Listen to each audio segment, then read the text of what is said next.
Cathie Wood is the founder and the CEO of ARC Investment Management, a firm that specializes in investing in disruptive technology. ARC Invest is focused on one thing and one thing alone: disruptive innovation.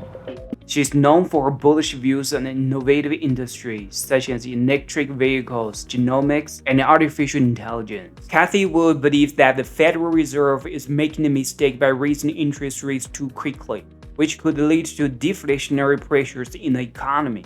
She sees a number of indicators of deflation, including slowing M2 growth, decreased spending by individuals and businesses, falling commodity prices, and a drop in used car prices. Most people here in the United States are not aware of it or haven't thought very carefully about it because it doesn't seem to matter to us. M2 growth peaked at 27% in 2020 and has been slowing ever since.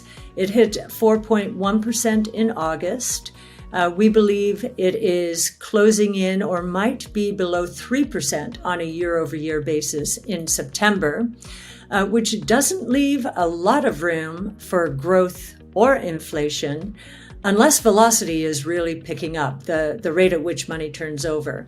And we're in an environment where we do not believe velocity is picking up. If anything, I think individuals and businesses are becoming more concerned and are spending less freely. If you look at M2 also, you'll see that it actually peaked in March. Now, this is very unusual to see sequential declines in money.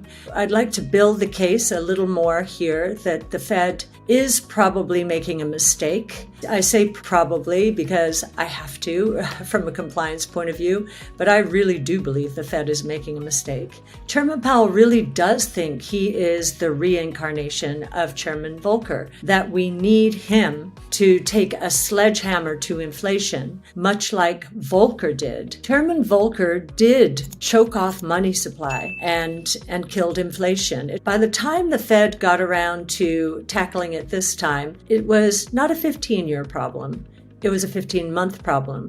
And from our point of view, it was caused primarily by shocks, major shocks to the system that we had never seen before. We had not had, since Spanish influenza, a global pandemic. We did not have the supply chain problems, 2 years worth of them, because of the COVID panic. And then, of course, we had another shock to top those off, and that was Russia's invasion of Ukraine. So these are shocks to the system.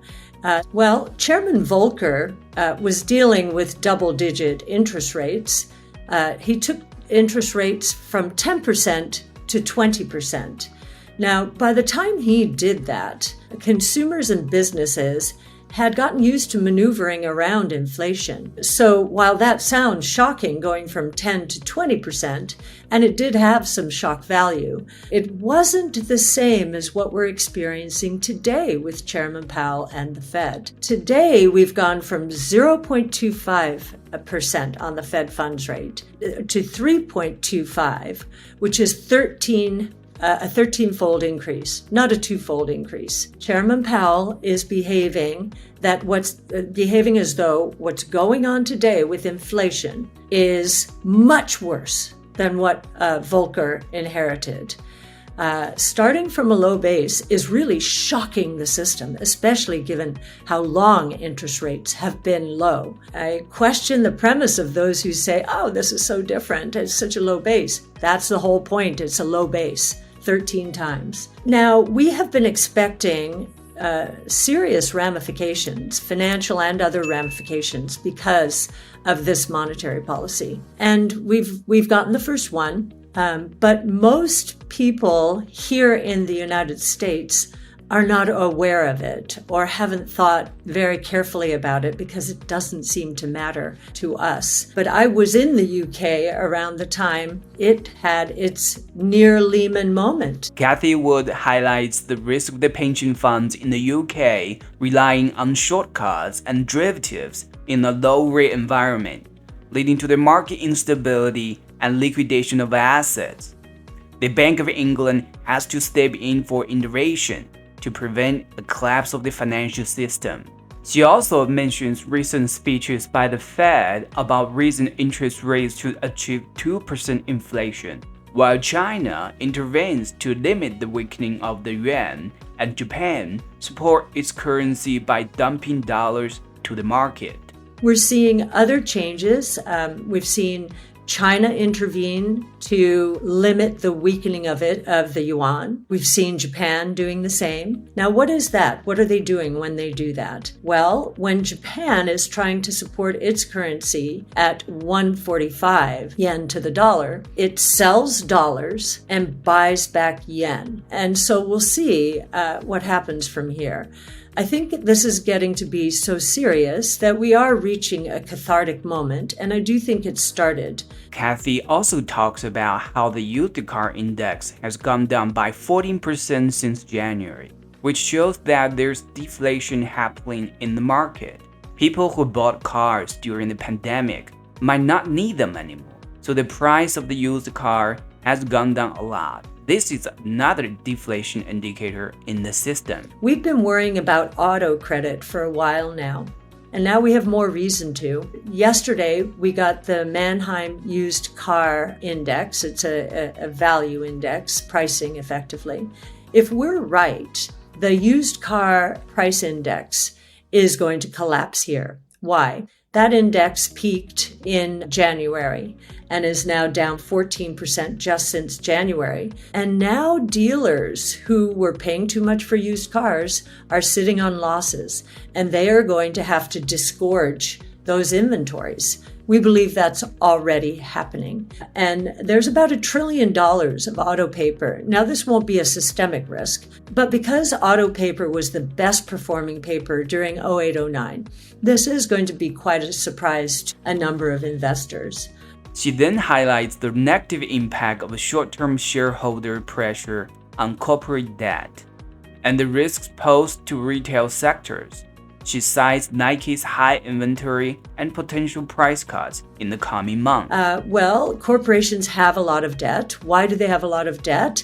Well, they've been catering to short-term shareholders who want them to buy back shares and don't mind that they're leveraging up to do so, or they want them to pay dividends and don't mind that they're leveraging up, becoming more indebted.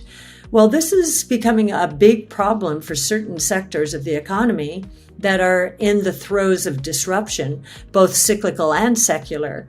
And I think the retail sector is one of those. We remain astonished at the inventory buildup taking place out there. Nike's inventories increased 44%. And that's an August quarter. There were already telltale signs that the consumer was weakening. Its North American inventories were up 68%.